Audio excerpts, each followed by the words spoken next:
नमस्कार दोस्तों, आप सभी का स्वागत है हमारे YouTube channel master of physics में। और दोस्तों, आज हम करने वाले हैं curl of a vector field. ठीक है, तो पिछली वीडियो में हमने क्या कर लिया था, हमने जो सोलेनोइडल फील्ड वगैरह किए थे, और आज हम करेंगे आपका कर्ल ऑफ वेक्टर फील्ड। ठीक है, तो ये भी आपका बहुत इंपॉर्टेंट टॉपिक है, तो आप इसको कर लेना। तो चलो हम हमारे टॉपिक को स्टार्ट करते हैं। We have already discuss that vector field can be expressed as the gradient of scalar point function. तो हमने पढ़ा कि हमारा वेक्टर फील्ड कैसे एक्सप्रेस किया जा सकता है, gradient of scalar point function से हम क्या कर सकते हैं, एक्सप्रेस कर सकते हैं। ठीक है, the line integral of such A vector field taken around the close path is 0। This is valid for any shape and size for the close path. ठीक है, तो हमने पढ़ लिया कि हम वेक्टर फील्ड है आपका, तो हम कैसे एक्सप्रेस करते हैं, किसी भी स्केलर पॉइंट फंक्शन के ग्रेडियंट से करते हैं ना वेक्टर फील्ड को। और किसी भी वेक्टर फील्ड का लाइन इंटीग्रल हमारे पास क्या होता है, क्लोज पाथ में वो होता है 0। और ये किसके लिए वैलिड होता है, किसी भी शेप और साइज के लिए वैलिड होता है क्लोज पाथ में। ठीक है, तो ये हमने पढ़ लिया था, ये बेसिक है, थोड़ा थोड़ा हम पूरी थ्योरी पढ़ेंगे ताकि आपको अच्छे से समझ में आ जाए। इसके बाद क्या है, however there are many vector fields such as magnetic field due to current carrying wire which can not be express as the gradient of scalar point function. तो इसने क्या बताया, आपके पास बहुत सारे वेक्टर फील्ड होते हैं, जैसे कि मैग्नेटिक फील्ड है किसी भी करंट कैरिंग वायर के अराउंड, तो क्या है, हम उसको gradient of scalar point function से हम एक्सप्रेस नहीं कर सकते। ठीक है, तो उसको हम इससे मतलब क्या है, ग्रेडियंट ऑफ स्केलर फंक्शन से एक्सप्रेस नहीं कर सकते, तो किससे करेंगे, हम उसको करेंगे कर्ल ऑफ वेक्टर फील्ड से करेंगे। ठीक है, while dealing with such field, इस प्रकार के फील्ड में हम क्या करेंगे, their line integrals around the close path are not 0। तो इस प्रकार के फील्ड में क्या होता है, जिनका लाइन इंटीग्रल होता है ना क्लोज पाथ में, आपका 0 नहीं होगा। Rather these have some definite value, उनकी कुछ वैल्यू होगी।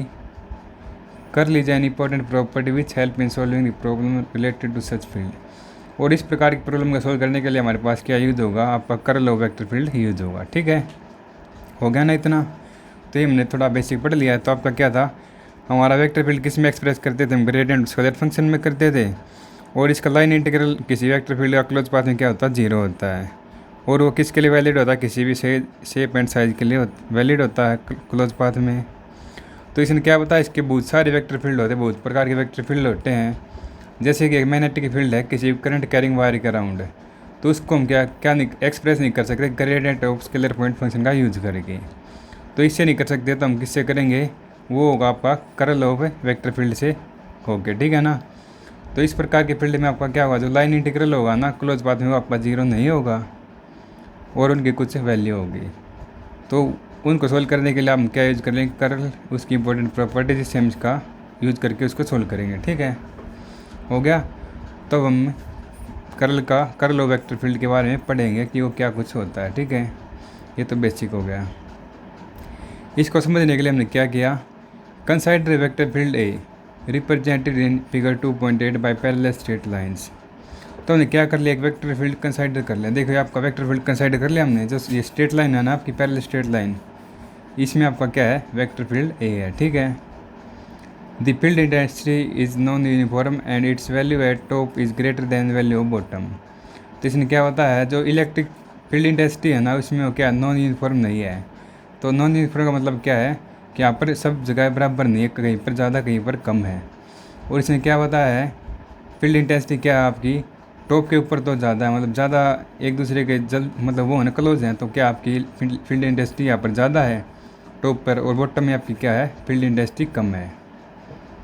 Now consider rectangle close loop ABCD in this area which is capable of rotating about an axis shown by dotted line in the figure. तो हमने क्या consider कर लिया, एक close loop नाम मान लिया हमने, क्लोज लूप हमारी क्या ABCD हो गई। ठीक है, जो आपकी क्या है, ये जो डॉटेड लाइन है ना, इसके एक्सिस के लॉन्ग क्या करेगी, रोटेट करेगी। ठीक है, the orientation of the loop can be changed easily, और उसकी रोटेशन हम क्या कर सकते हैं, ईजिली चेंज कर सकते हैं। इसके बाद क्या किया, let at an instant the position of loop is A', B', C', D' and the field is perpendicular to all its sides. तो इसके बाद क्या बताया, मतलब एक इंस्टेंट ऑफ पोजिशन के बाद पोजिशन चेंज होगी ना लूप की, तो आपका क्या हो जाएगा, जैसे पहले ABCD थी, चेंज हुई तो आपका क्या होगा, रोटेट किया तो आपका क्या A', B', C', D' हो गया। और फील्ड क्या होगा उसका, परपेंडिकुलर होगा। ऑल साइड की। Therefore line integral of vector a along this closed path a dash b dash c dash is zero.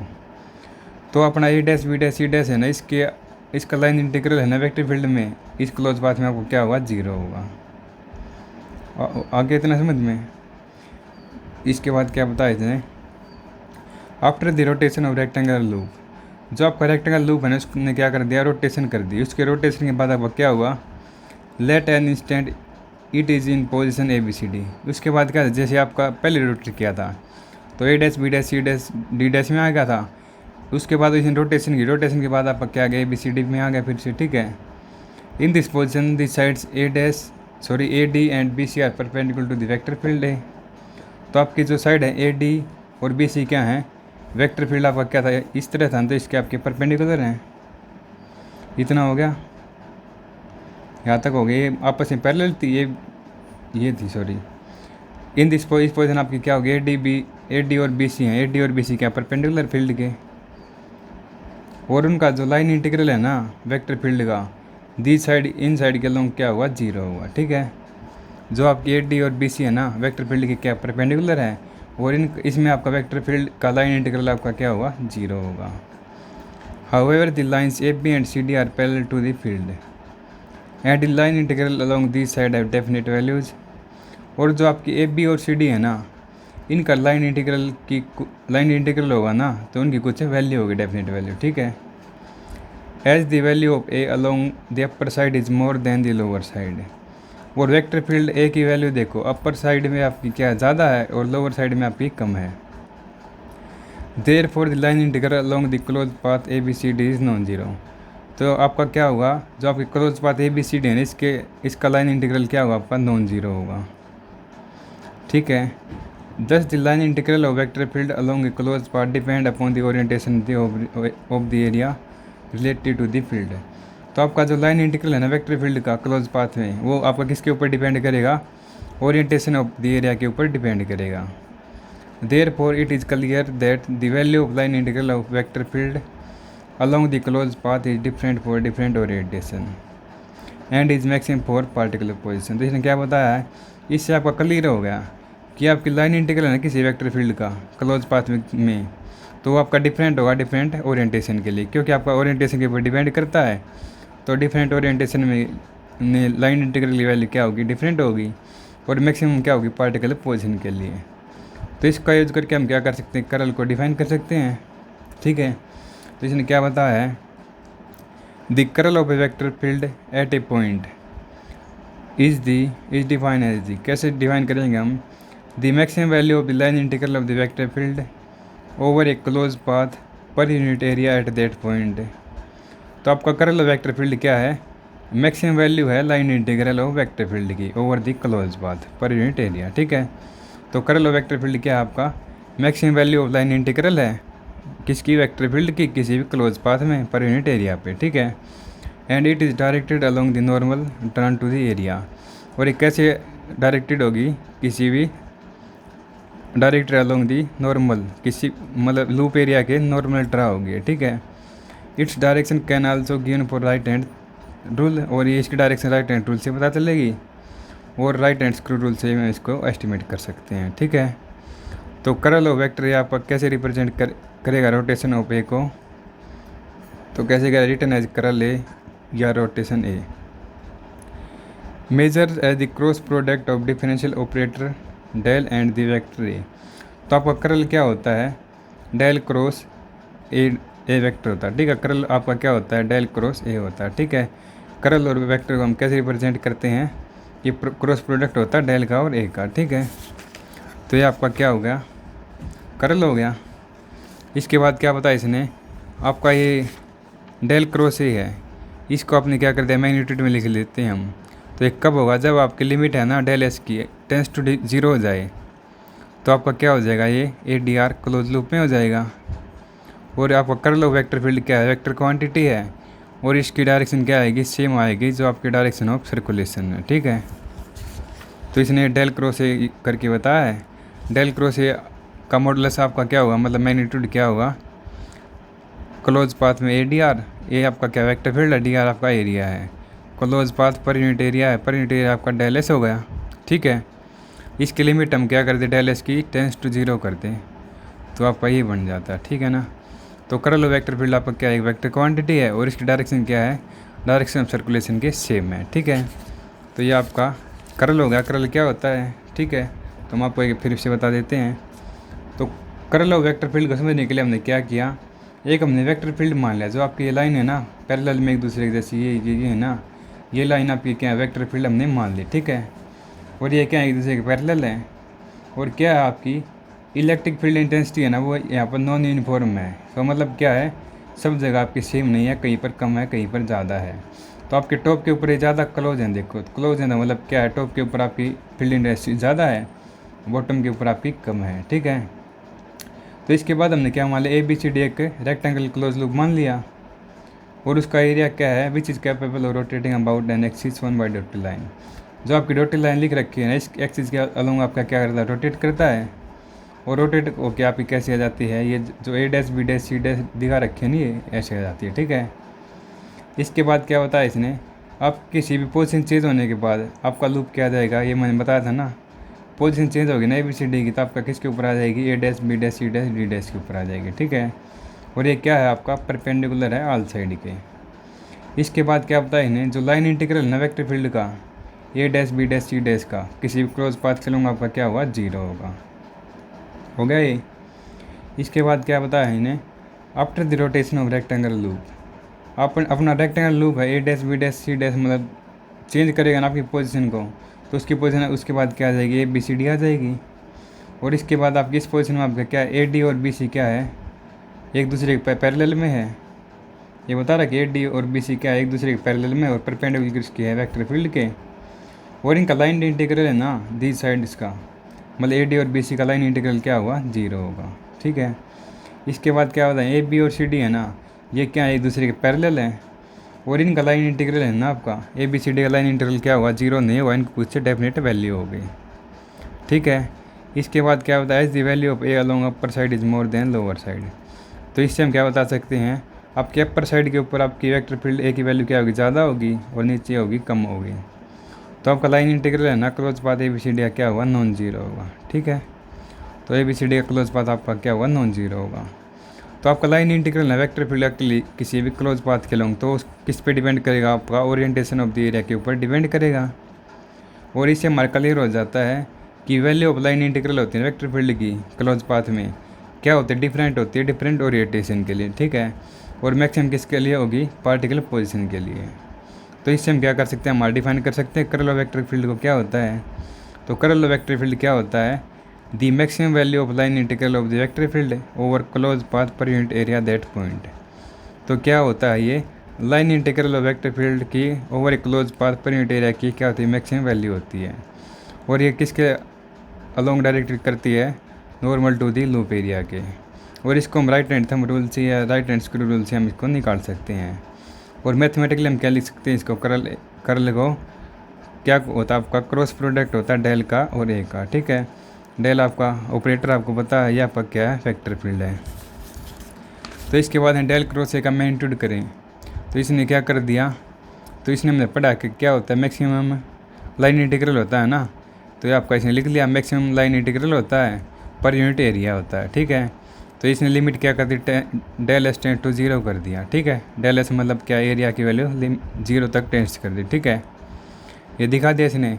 तो इसने क्या बताया, करल आपका क्या वेक्टर है और इसकी डायरेक्शन क्या है, ओरिएंटेशन जो सर्कुलेशन है उसके सेम है। ठीक है, तो इतना आगे आपको समझ में अच्छी तरह करल क्या होता है, और ये इसका एग्जांपल दे किसी ने बताया। ठीक है, तो आपको आपके पास एग्जांपल मतलब करल और वेक्टर फील्ड बुझे ना, तो आप इसकी डेफिनेशन लिख देना सीधे और ये लिख देना। ठीक है, ज़्यादा कुछ ये बताने की जरूरत नहीं है, ये आपके समझने के लिए बताया था।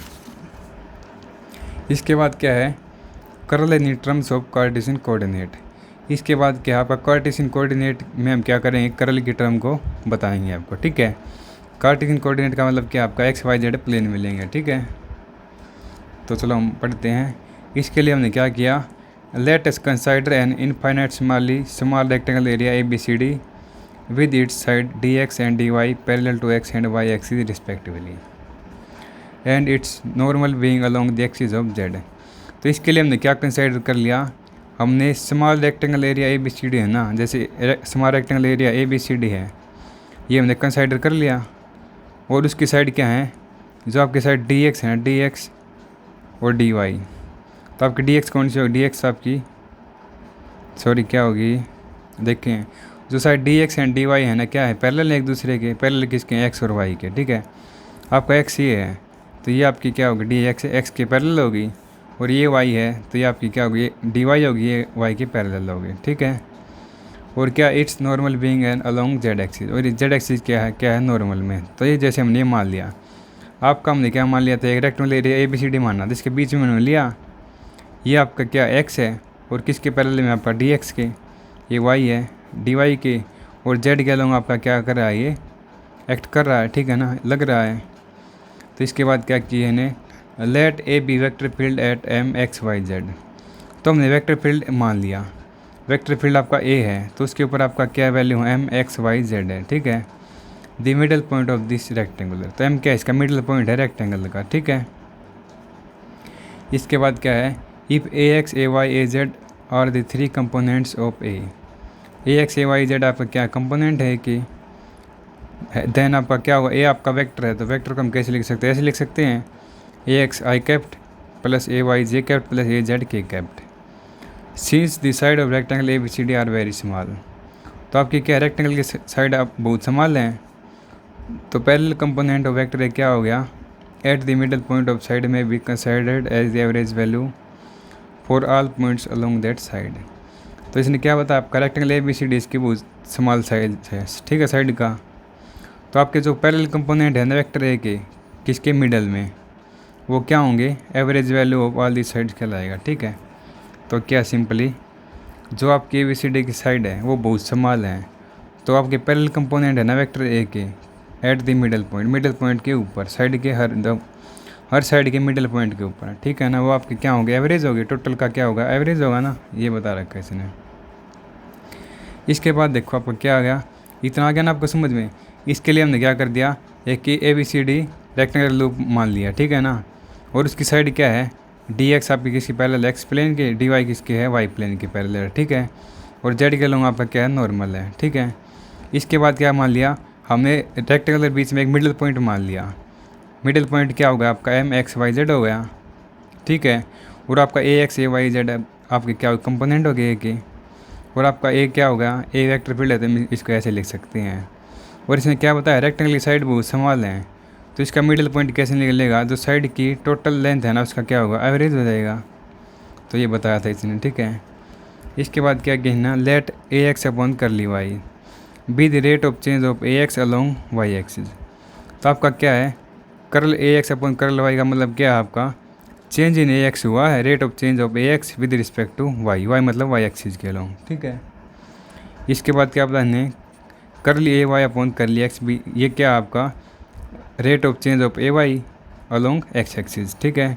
तो आपका समझ में आ गया ये, इसका मतलब क्या है, rate of change of A x along y axis, इसका मतलब क्या, rate of change of A y along x axis, हो गया ये। इसके बाद क्या है आपका, इंक्रीज इन ए एक्स। तो आपका क्या हुआ, ए एक्स में हमने इंक्रीज़ किया, जैसे हम एम टू आर गए ना, तो आपका क्या हुआ, ए एक्स में इंक्रीज़ हुआ, तो ए एक्स में इंक्रीज़ आपका क्या होगा, जो आपका कंपोनेंट था ना वो, और इंटू में इसका जो एम आर जो आपकी दूरी है ना, डिस्टेंस, वो होगा, ठीक है।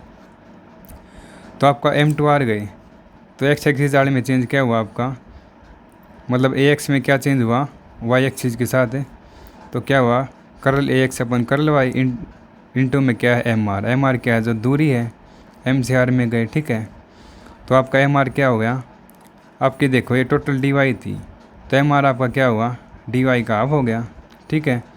तो एम आर आपका क्या आ गया, 1/2 डी वाई आ गया, हो गया ये क्या हुआ, जब हम एम से आर तक गए, ठीक है। तो आपका ए एक्स में इंक्रीज कैसे होगा, जो आपका हमने rate of change of A x आया था ना वाई एक्सिस के लॉन्ग, वो इंटू में जो है आपके एम आर क्या है, दूरी है वो, ठीक है। तो उनका प्रोडक्ट लिख दिया हमने। इसके बाद क्या है, magnitude of x component of vector at point R. तो पॉइंट आर के ऊपर आपका मैग्नीट्यूड क्या होगा, वो है वेक्टर फील्ड का मैग्नीट्यूड क्या होगा वो, ठीक है। तो आपका क्या होगा, magnitude of x component of vector at M. M के ऊपर आपका क्या है, मैग्नीट्यूड आपका क्या है, ए एक्स है, ठीक है। प्लस में आपका क्या हुआ, increase in A x from M to R. जब हम एम टू आर गए तो आपका इंक्रीज इन कंपोनेंट क्या आया था, ये आया था। तो आपका टोटल मैग्नीट्यूड क्या हो गया, ए एक्स प्लस में जो आपका ये आया था वो, ठीक है।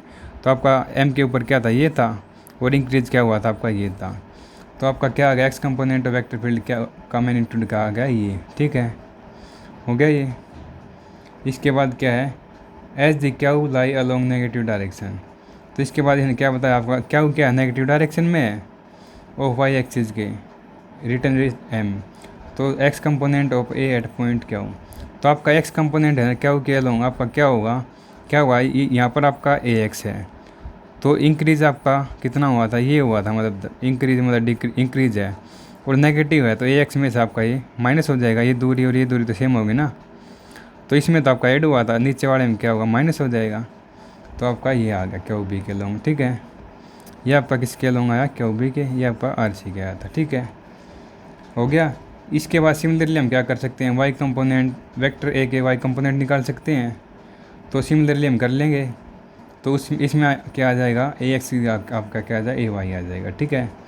ये तो क्या आ गया, वाई कंपोनेंट का पॉइंट पी के लॉन्ग आ गया, पी के लॉन्ग आ गया ये, ठीक है, पी के लॉन्ग। और फिर क्या करें हमने, जो आपका एस के लॉन्ग है ना, एस के लॉन्ग आपका क्या आ जाएगा, माइनस वाला आ जाएगा। तो ये माइनस का हो गया, ठीक है, हो गया होगा नहीं ये आपका एस डी के वो हो गया, ठीक है। तो आप इसमें पता लग जाएंगे थोड़ा। तो सिमिलरली देखो, आपका समझ में आ गया होगा, जैसे देखो rate of change of A x along x axis क्या था आपका, curl A x upon curl y था, क्या था, rate of change of A x along y axis. ये क्या था, rate of change of A y along y x axis, ठीक है। तो ए एक्स में इंक्रीज आपका क्या हुआ, जब एम टू आर गए तो जो आपका चेंज हुआ था वो इंटू में आपका एम आर क्या है, दूरी वो था, ठीक है। एम आर क्या था, डी वाई का हाफ हो गया था, क्योंकि ये आपका डी वाई है ना, वाई एक्सिस के लॉन्ग डी वाई है, तो डी वाई का आपका हाफ हो गया, ठीक है। तो हम अब टोटल मैग्नीट्यूड निकाल लेंगे। एम के ऊपर आपका क्या था, ए एक्स था, इसके ऊपर आपका क्या था, ये था। तो आपका टोटल क्या आ जाएगा, ये आ गया हर पॉइंट के ऊपर, ठीक है। इसके बाद क्या किया हमने, क्या पॉइंट के ऊपर निकाला, यहाँ पर आपका ए एक्स है, और ये हमने निकाला इंक्रीज़ है ना एम टू आर। तो एम टू आर इंक्रीज़ हुआ तो वो भी इतना ही होगा, लेकिन आपका क्या नेगेटिव डायरेक्शन में है, तो आपका ए एक्स में से माइनस हो गया। तो ये हो गया ना। इसके बाद क्या किया, ये तो आपका क्या आया, इसमें आया, और किसके लॉन्ग आया था, क्यू बी के, ठीक है। तो हो गया ना, ये क्या था, नेगेटिव डायरेक्शन में क्यू बी के लॉन्ग आया था, और इसमें आपका क्या था, आर सी के लॉन्ग आया था, ठीक है। अब हम क्या करें, सिमिलरली वाई कंपोनेंट और निकालेंगे वेक्टर ए का, ठीक है, एट पॉइंट पी के ऊपर। तो एम से हम पी गए, तो एम से पी गए तो वही हो जाएगा, यहाँ पर आपका क्या होगा, ए वाई होगा, प्लस में आपका जो चेंज हुआ है वो, ठीक है। तो आप सिमिलरली क्या कर देंगे, जो आपका पी पॉइंट के ऊपर है तो इसमें हम ए वाई लिख लेंगे एक्स की जगह, और वाई की जगह हम एक्स लिख लेंगे, ठीक हो गया ये। और किसके लूँगा, आपका पी सी के लूँगा, ठीक है। इसके बाद क्या है, जो आपका ये तो इस साइड आया है, फिर एस पॉइंट के ऊपर क्या हुआ, ये इसमें से माइनस हो जाएगा। सिमिलरली यहाँ पर एक्स की जगह वाई लिख दिया, और वाई की जगह हमने एक्स लिख दिया, ठीक है। तो आपने एक निकालना आ जाए तो आप दोनों निकाल सकते हैं। तो ये आपका एक्स और वाई कंपोनेंट के लॉन्ग आ गया। तो इसके बाद हम क्या करेंगे, ठीक है, इतना हो गया। इसके बाद हम क्या करेंगे, as the line integral of vector at point is taken as the product of the magnitude of small line drawn at that point and component of that vector along the above line. तो इसने क्या बताया आपका, ठीक है। तो आपका इतना क्लियर हो गया था। इसके बाद आप क्या है, क्या है, as the line integral of vector at any point is taken as the product of magnitude of small line drawn at that point. तो जो आपका लाइन इंटीग्रल है ना around A B C D का लाइन इंटीग्रल है, तो वो कैसे होगा, आपका किसके इक्वल होगा, vector component along A B के अलोंग आपका जो वेक्टर कंपोनेंट है वो इंटू में आपका क्या है, ए बी क्या है, आपकी जो दूरी है वो, ठीक है। प्लस में जो आपका वेक्टर कंपोनेंट है ना अलोंग बी सी के आपका कौन सा, ए वाई वाला, ठीक है, इंटू में याद ये दूरी क्या है, बी सी वो, ठीक है। प्लस में vector component along C D जो आपका सी डी के अलॉन्ग जो वेक्टर कंपोनेंट आया था वो, प्लस में इसकी दूरी, प्लस में क्या आया डी ए के अलॉन्ग जो आपका वेक्टर कंपोनेंट है वो, मल्टीप्लाई में डी ए जो दूरी है आपकी वो, ठीक है। तो आपका देखो A B vector component along A B के अलॉन्ग आपका वेक्टर कंपोनेंट क्या है, ये है, इनटू में जो दूरी आपकी क्या होगी है, ये होगी आपकी डी एक्स होगी, ठीक है ना। तो कंपोनेंट इंटू में डी एक्स, प्लस में इसका कंपोनेंट क्या है ये इंटू में डी वाई, प्लस में ये कंपोनेंट, प्लस में सॉरी मल्टीप्लाई में डी एक्स, प्लस कंपोनेंट ये इंटू में डी वाई। तो इतना हो गया। सॉरी प्लस में नहीं आएंगे, मतलब ये प्लस का हो गया, ये प्लस का, ये प्लस का। तो ये आपका क्या है, नेगेटिव डायरेक्शन में जा रहे हैं ना आपके, नेगेटिव डायरेक्शन में, तो ये आपकी क्या लेंगे, नेगेटिव लेंगे, ठीक है ना। तो देखिए पॉजिटिव, ये पॉजिटिव, तो ऐसे ही आना चाहिए, लेकिन ये इस साइड जा रहा है तो आपका क्या लेंगे हम, नेगेटिव लेंगे, तो ये भी नेगेटिव लेंगे, ठीक है। तो आपके क्या लेंगे, नेगेटिव लेंगे, ठीक है। तो इन्हें बता रखा है। आपके लास्ट टू टर्म क्या ली हैं, नेगेटिव ली हैं, क्योंकि आपकी क्या है ये सी डी और डी ए के अलॉन्ग है, लेकिन आपका क्या होनी चाहिए, डी सी और ए डी के अलॉन्ग लगना चाहिए आपका ये, इसलिए इन्हें क्या ले लिया, नेगेटिव ले लिया, ठीक है ना। तो क्या हो गया, ये कंपोनेंट इंटू में डिस्टेंस क्या डी एक्स है, प्लस में ये कंपोनेंट इंटू में डिस्टेंस डी वाई है, माइनस में क्योंकि ये डी सी का अलॉन्ग आना चाहिए, तो आपका क्या है सी डी है, तो आपका नेगेटिव हो गया, ये कंपोनेंट इंटू में d x minus component into d y हो गया, ठीक है ये। इसके बाद हम इनको सोल्व करेंगे, जो आपका कैंसिल हो रहा है इसको हम कैंसिल कर देंगे, नहीं हो रहा है उसको छोड़ देंगे, ठीक है। तो सबसे पहले क्या करें, डी एक्स की इसके इससे मल्टीप्लाई, डी वाई की इससे मल्टीप्लाई, डी एक्स की इससे सबसे कर लेंगे। तो हम कैंसिल करेंगे ना, तो आपके पास क्या बचेगा, curly a y upon curly x d y minus curly a x upon curly y d x d y, ये बचेंगे आपके, और सारे कैंसिल हो जाएंगे, ठीक है। तो ये कैसी हुआ, देखो आपका ये देखो ये और ये है ना, ये बचे हैं, क्योंकि अंदर माइनस का हो गया, तो माइनस माइनस का हो गया, प्लस का हो जाएगा, ठीक है, हाफ हाफ वन हो जाएगा ऐसे, ठीक है ना। तो आप कर लेना कैंसिल करके, आपका ये आ जाएगा। इसके बाद क्या बताया इसने, dividing the above relation by d x and d y on both side and we get line integral of A along A B C D पर unit area and it become z component of the curl of given vector field. तो इसके बाद इसने क्या बताया है, हम इसको डी एक्स और डी वाई से डिवाइड कर देंगे दोनों साइड, तो आपका क्या आ जाएगा, वेक्टर फील्ड एक आपका लाइन इंटीग्रल आ जाएगा ए बी सी डी का लॉन्ग पर यूनिट एरिया, और ये क्या होगा, जेड का कंपोनेंट होगा कर्ल उसका, ठीक है ना, जेड कंपोनेंट होगा कर्ल ऑफ वेक्टर फील्ड का, ठीक है।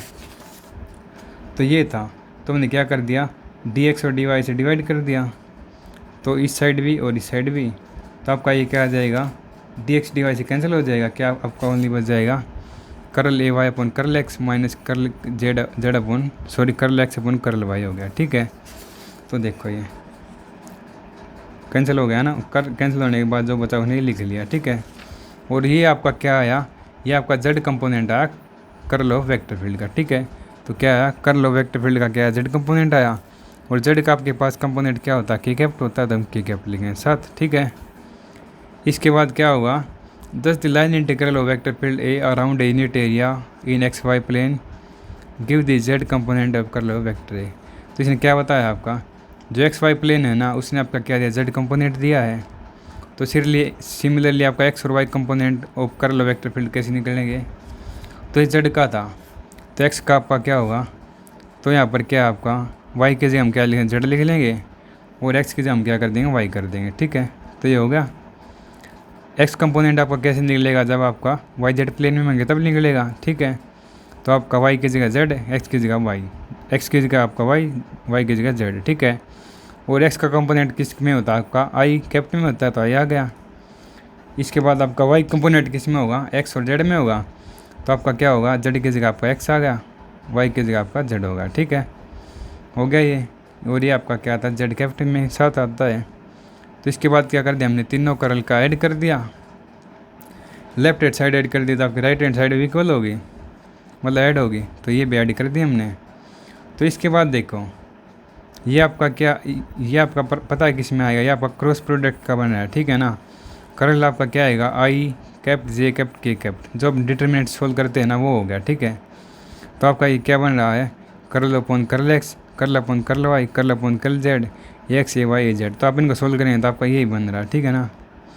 तो आप ये इसमें बदलो तो रहने देना, तो आपने ये कर लिया, ठीक है, इतना हो गया। इसके बाद देखो इसको हम क्या कर सकते हैं आपका, तो ठीक है हमने ये लिख लिया। तो इसके बाद देखो हम क्या करेंगे sorry let us now take vector product of del and a. तो इसके बाद हमने क्या लिया, डेल और ए का हमने क्या लिया, क्रॉस प्रोडक्ट लिया। ठीक है, डेल और ए का क्रॉस प्रोडक्ट लिया। तो डेल की वैल्यू हमारे पास क्या होती है, ये होती है, और ए वेक्टर की वैल्यू हमारे पास क्या होती है, ये। ठीक है, तो इसके बाद हमें क्रॉस प्रोडक्ट हम सोल्व करेंगे। ठीक है, तो क्या होगा, पहले इसकी आपके तीनों से मल्टीप्लाई किया आपने। ठीक है, आई की इससे प्लस आई की इससे प्लस आई की इससे, फिर इसकी इसके साथ, इसकी इसके साथ, इसकी इसके साथ, ऐसे बारी बारी सबके साथ कर दी। और आपको पता है आई क्रॉस आई है ना, क्रॉस प्रोडक्ट में जो सेम आते हैं ना वो आपके क्या हो जाते हैं, ज़ीरो हो जाते हैं। तो आपके सेम वाले क्या हो गए, जीरो हो गई, ये जीरो हो गया, ये जीरो हो गया, और ये जीरो हो गया। आपके तीन टर्म तो बिल्कुल ज़ीरो हो गई। और देखो आई क्रॉस जे है आपका, इनका साइक्लिक ऑर्डर में है। आई क्रॉस जे क्या हो गया आपका, के हो गया, के कैप्ट हो गया। और ये क्या आई क्रॉस के है, ये आपका साइक्लिक ऑर्डर में नहीं है, तो आपका क्या हो, माइनस जे हो गया। ठीक है, इसी प्रकार ये हो जाएगा, जे क्रॉस आई है आपका, तो ये क्या हो जाएगा, माइनस के हो जाएगा, ये आपका जीरो हो गया। जे के बाद क्या आता, के बाद आपका आई आता है, यहाँ पर आ जाएगा आई आ जाएगा, यहाँ पर क्या आ जाएगा आपका, जे आ जाएगा। ठीक है, यहाँ पर आ जाएगा आपका माइनस जे आ जाए, आई आ जाएगा। ठीक है, तो ये लिखने के बाद हमने क्या किया, ये करने के बाद हम क्या करेंगे, जिसमें आपका आई कैप्ट बचेगा ना, उसमें आई कैप्ट कॉमन लेके आपका जो टर्म है वो लिख लेंगे। ठीक है, जिस टर्म में से आपका जे कैप्ट को बना रहा है वो लिख देंगे, के कैप्ट को बना रहा हमने वो लिख दी। ठीक है, तो अब देखो ये आपका क्या रहा है, ये साइड और ये साइड आपकी इक्वल आ रही है ना, आ रही है ना। तो आपका ग्रेडियंट मतलब cross product of A del cross A और आपका कर्ल ए क्या आ गया, आपस में इक्वल आ गया। तो ये आपका क्या होगा, प्रूव हो गया। कर्ल ऑफ वेक्टर ए आपका क्या होता है, क्रॉस प्रोडक्ट होता है डेल का और ए का। ठीक है, तो ये आपका क्या हो गया, इसका रिलेशन भी आ गया और कर्ल आपने ये सोल्व कर दिया। ठीक है, तो आपके पास क्वेश्चन पूछ सकते हैं कर्ल और डेल के बीच में आप रिलेशन बताओ। ठीक है, तो आपको ये करके दिखाना पड़ेगा। तो मैं आपको एक बार मोटा मोटा बता देता हूँ इसका फिर से। ठीक है, तो देखो हमें क्या बताना था, कर्ल बताना था in term of Cartesian coordinate. Cartesian coordinate आपका क्या था, एक्स वाई जेड होते हैं। ठीक है, तो इसके लिए हमने क्या मान लिया, एक A B C D small rectangle मान लिया। ठीक है, ए बी सी डी आपका क्या हो, स्मॉल रेक्टेंगल एरिया हो गया ए बी सी डी का। और इसकी आपका ये क्या है, ये आपका क्या होगा, डी एक्स हो गया, किसके पैरेलल, अपने एक्स एक्सिस के। ये आपका क्या होगा, डी वाई हो गया, वाई एक्सिस के पैरेलल में। ठीक है, इसके बाद हमने क्या किया, इसके मिडिल में एक पॉइंट मान लिया, क्या होगा मिडिल में पॉइंट आपका एम एक्स वाई जेड मान लिया। ठीक है, और आपके क्या ए एक्स ए वाई जेड आपकी क्या है, कंपोनेंट है। ठीक है, हो गया ये ए एक्स और ए वाई क्या है, इनके पैरेलल में है, और ए जेड के लोग आपका क्या कराइए, नॉर्मल है। ठीक है, इसके बाद हमने क्या किया, जो साइड है ना रेक्टेंगल की, साइड है रेक्टेंगल की, तो उनका मिडिल पॉइंट हम कैसे निकालेंगे, जो इनकी टोटल लेंथ है ना उसका क्या हो जाएगी, हाफ हो जाएगी, मतलब एवरेज हो जाएगी। ठीक है, तो इसने इसमें ये बताया था। इसके बाद इन्हें क्या कर दिया, हम rate of change of A x निकालेंगे along x axis y axis का। ठीक है, rate of change of A x along y axis, मतलब एम टू आर जाएंगे ना हम, तो हमारे एक्स में जो चेंज होगा ना वाई एक्सिस के अलॉन्ग, तो आपका वो है। ठीक है ना, curl A x upon curl y. इसके बाद क्या है, एम सी एम इसमें जाएंगे पी पॉइंट के ऊपर, तो क्या आया, जो वाई में चेंज हुआ ना आपका एक्स एक्सिस के अलॉन्ग, तो आपका क्या है, curl A y upon curl x हो गया। ठीक है, इसके बाद क्या है, जब हम एम टू आर गए, एम टू आर जाएंगे। ठीक है, तो उसका अपना ए एक्स में इंक्रीज़ क्या होगा, तो क्या होगा, जो आपका ए एक्स में इंक्रीज़ होगा ना वाई एक्सिस में, क्या है इंक्रीज़, क्या हुआ ए एक्सिस में वाई एक्सिस के अलॉन्ग, ये हुआ ना curl A x upon curl y, into में क्या आएगा, जो एम आर आपकी दूरी है वो। ठीक है, दूरी आपकी क्या आई, ये टोटल डी वाई थी, तो ये क्या हो गया, आधी हो गई, तो डी वाई बाई टू आ गया। ठीक है, ये क्या आ गया, ए एक्स आपकी इंक्रीज हुई जब एम टू आर गई। ठीक है, इसके बाद क्या बताया इसने, magnitude of x component of vector at point R. तो आर पॉइंट के ऊपर आपका मैग्नीट्यूड क्या होगा, तो यहाँ पर क्या था, ए एक्स था, यहाँ तक का क्या है 1/2 curl A x upon curl y d y है। ठीक है, तो इन्हें क्या कर दिया, 1/2 आगे लिया है। ठीक है, तो आपका क्या आ गया, आर पॉइंट के ऊपर टोटल मैग्नीट्यूड आ गया, तो इसने दिखा दिया। इसके बाद देखो ये एम टू आर गया तो इस साइड था। ठीक है, ये जब ये एम टू क्या हो जाए, तो ये क्या जा रहा है, नेगेटिव डायरेक्शन में जा रहा है ना, तो आपका क्या हो जाए, ए एक्स में से जो आपका चेंज हुआ ना, वो आपका इंक्रीज़ हुआ ना, वो माइनस में आ जाएगा। ठीक है, हो गया ये आपका क्या है, ये क्या आया था, एक्स कंपोनेंट में आया था आपका ये। ठीक है ना। अब हम क्या करेंगे, वेक्टर ए के वाई कंपोनेंट निकालेंगे। तो क्या हो जाएगा, सिमिलरली एक्स की जगह हम क्या कर देंगे, वाई कर देंगे, और वाई की जगह हम क्या कर देंगे, एक्स कर देंगे। ठीक है, तो ये आपका क्या है, एट पॉइंट पी के ऊपर हो गया प्लस वाला, तो एस वाले में आपके पास माइनस का आ जाएगा। ठीक है, सिमिलरली हो गया ये। इसके बाद हम क्या करेंगे, टोटल इसका निकालेंगे, ए बी सी डी जो टोटल है ना, इसका हम क्या करेंगे, लाइन इंटीग्रल निकालेंगे। तो इसके लिए हम क्या करेंगे, जो ए बी के लूँगा आपका जो कंपोनेंट है वो, इनटू में जो दूरी आपकी वो, ठीक है, इनटू में ए बी जो आपकी दूरी है, प्लस बी सी का जो कंपोनेंट है वो, इनटू में बी सी जो दूरी है वो, और माइनस में मतलब प्लस में सी डी जो कंपोनेंट है वो, इनटू में जो आपका दूरी है वो डी एक्स। ठीक है, प्लस में डी ए कंपोनेंट है वो, इनटू में आपका डी वाई। ठीक है, तो ये लिख लिया हमने। तो देखो ए बी के लूँगा आपका क्या कंपोनेंट ये है, इनटू में दूरी आपकी क्या आएगी, डी एक्स आएगी, प्लस में इसका कंपोनेंट ये है, दूरी आपकी क्या आएगी, मल्टीप्लाई में डी वाई। ये देखो आपका ऐसे होना चाहिए था, ए टू बी होना चाहिए था, इसके हिसाब से आपका पैरेलल डी सी होना चाहिए था, लेकिन आपकी क्या सी डी है, तो सी डी है तो हम क्या ले लेंगे, इसको नेगेटिव ले लेंगे, तो नेगेटिव ले लिया। इसी तरीके हमारा इस साइड आ रहा है, लेकिन आपका इस साइड होना चाहिए ना, बी सी का लॉन्ग होना चाहिए, लेकिन ये आपका डी ए का लॉन्ग, तो ये भी आपका नेगेटिव हो जाएगा। ठीक है, इसके बाद क्या कर देंगे, डी एक्स की हम मल्टीप्लाई कर देंगे आप इनके अंदर दोनों सबके, तो उनका आपस में कटने के बाद आपके पास क्या हो जाएगा, ये बच जाएगा। ठीक है ना, बिल्कुल ईजी है, तो कैंसिल करोगे तो आपके पास ये आ जाएगा। ठीक है, तो इसके बाद हमने क्या कर लिया, हमने डी एक्स डी वाई से डिवाइड कर दिया दोनों साइड। ठीक है, इसको डी एक्स डी वाई से डिवाइड, इसको डी एक्स डी वाई से डिवाइड कर दिया। ठीक है, डिवाइड करने के बाद हमारे पास क्या बचा, ये आपका बच जाएगा कर्ल ऑफ वेक्टर फील्ड आ जाएगा जेड कंपोनेंट में। ठीक है, और जेड कंपोनेंट का वेक्टर जैसे क्या बताया इन्हें, हम दोनों साइड को डी एक्स डी वाई से डिवाइड कर देंगे, तो आपका क्या आ जाएगा, लाइन इंटीग्रल आ जाएगा वेक्टर फील्ड ए का along A B C D पर यूनिट एरिया। तो ये आपका क्या होता है, कर्ल होता है। ठीक है ना, लाइन इंटीग्रल और vector field along A B C D पर यूनिट एरिया आपका क्या होता है, कर्ल होता है, और वो किस कंपोनेंट में है, आपका जेड कंपोनेंट है कर्ल का। ठीक है ना, कर्ल ए आ गया आपका जेड कंपोनेंट में, और जेड का आपका कंपोनेंट क्या होता है, के कैप्ट होता है, तो के कैप्ट लेंगे। ठीक है, सिमिलरली आपका क्या आ जाएगा, ये आपका जेड कंपोनेंट है, तो आपका एक्स कंपोनेंट क्या हो जाएगा, तो एक्स कंपोनेंट आपका क्या हो जाएगा, एक्स के अलावा एक्स का कंपोनेंट किस में होगा, आपका वाई और जेड में होगा, तो आपका क्या होगा, curl A z upon curl y minus curl A y upon curl z हो गया। ठीक है, तो इसी तरह लिख देंगे हम, जेड के अलावा हम क्या था, वाई और एक्स था, तो एक्स का लिख लिया इस साइड आपने जेड और वाई और जेड उल्टा लिख के, तो वाई का कंपोनेंट किस में होगा, आपका एक्स और जेड प्लेन में होगा, तो x upon Z curl A Z upon curl x हो गया। ये आपका जेड उसमें होगा, सॉरी जे में होगा, वाई कंपोनेंट आपका क्या होता है, जे में होता है।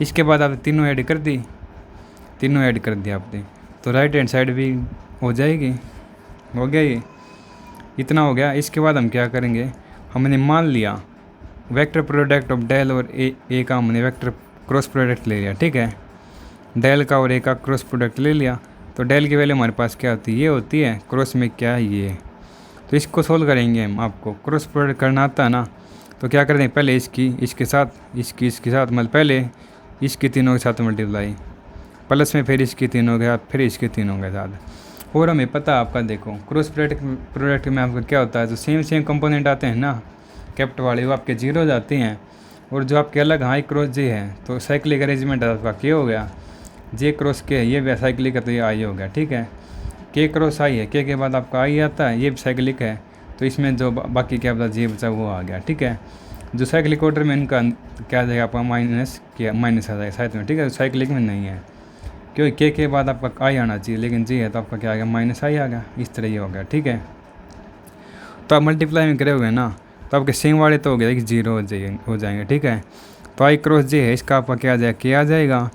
इसी तरह इसका क्या आ जाएगा, ये साइक्लिक में नहीं है तो माइनस जे आ गया इसका, तो इस तरह सोल्व करके आपके पास क्या आ जाएगा, ये आ जाएगा। मतलब सोल्व करेंगे ना, उसके बाद आपका क्या ले लेंगे, आई कैप्ट कॉमन ले लिया तो आपके पास ये बच जाएगा, जे कैप्ट कॉमन लिया तो आपके पास ये बच जाएगा, के कैप्ट कॉमन लिया तो आपके पास ये बच जाएगा। ठीक है, तो अब हमारे पास देखो ये साइड है और ये साइड दोनों के इक्वल है, तो आपकी लेफ्ट साइड भी इक्वल है, कर लिया आपका क्या ग्रेडियंट के इक्वल आ गया, तो ये क्या हो गया आपका कर्ल ऑफ वेक्टर फील्ड किसके इक्वल आ गया, आपका क्रॉस प्रोडक्ट ऑफ डेल और डेल ऑपरेटर और ए वेक्टर के क्रॉस प्रोडक्ट के इक्वल आ गया। ठीक है, हो गया आपका बढ़िया से क्लियर। ठीक है ना। तो इसके बाद क्या है, इसकी फिजिकल सिग्निफिकेंस है। ठीक है, तो फिजिकल सिग्निफिकेंस क्या होती है करल की, वो पढ़ते हैं हम। ठीक है, वेन दी करल of vector A is zero is non zero.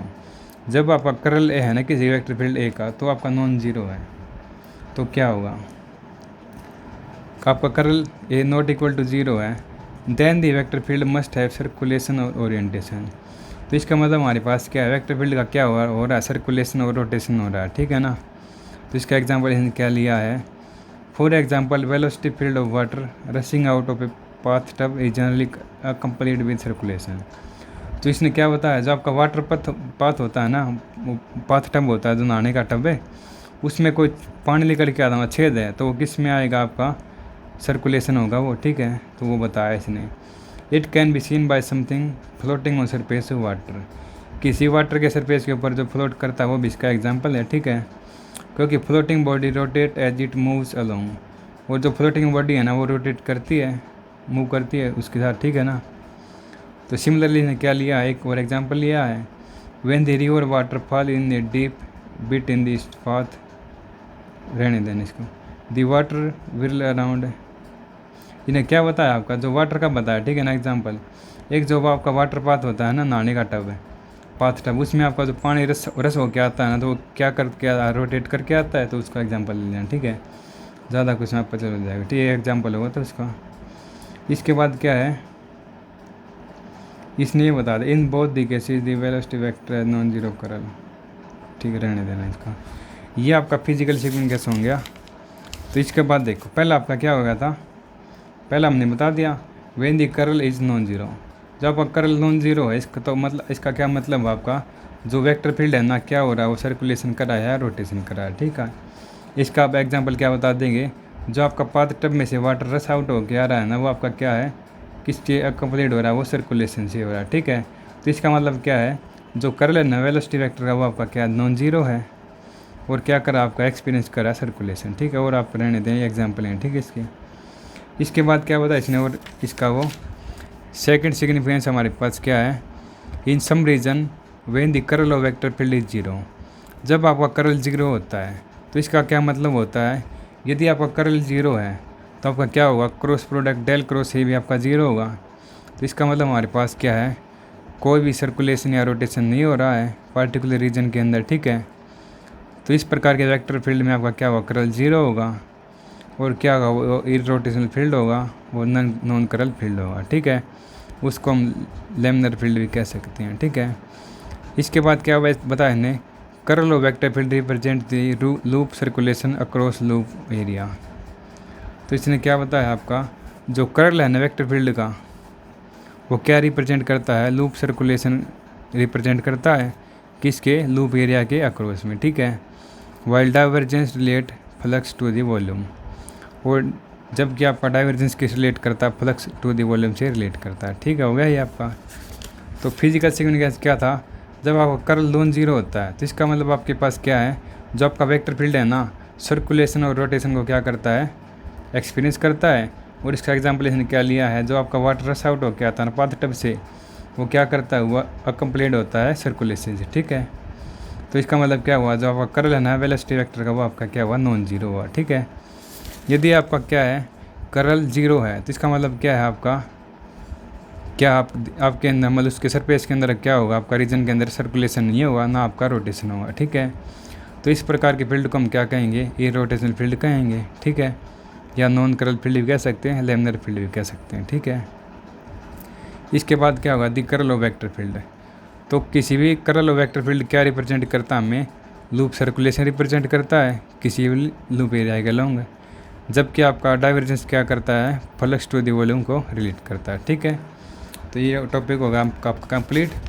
तो ये आपका होगा करल ऑफ वेक्टर फील्ड। तो इसमें आपको पता चल गया होगा करल आपका क्या होता है, maximum value of line integral of vector field होता है किसी क्लोज पाथ में पर यूनिट एरिया। ठीक है, इसकी डेफिनेशन ये है, ये हमने आपको समझने के लिए बताया था।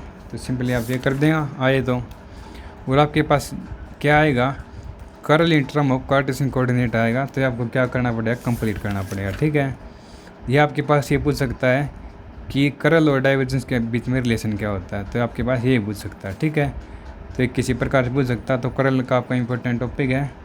और साथ में आप फिजिकल चिकन पेंस लिखना, 2-3 लाइन लिख लेना, आपका और अच्छे से रिप्रेजेंट हो जाएगा। ठीक है, तो आई होप आपको हमारा टॉपिक समझ में आया होगा।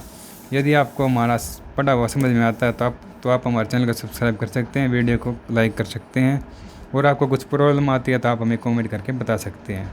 तो मिलते हैं आपसे नेक्स्ट लेक्चर में, तब तक खुश रहिए, पढ़ते रहिए मास्टर ऑफ फिजिक्स के साथ। Thank you.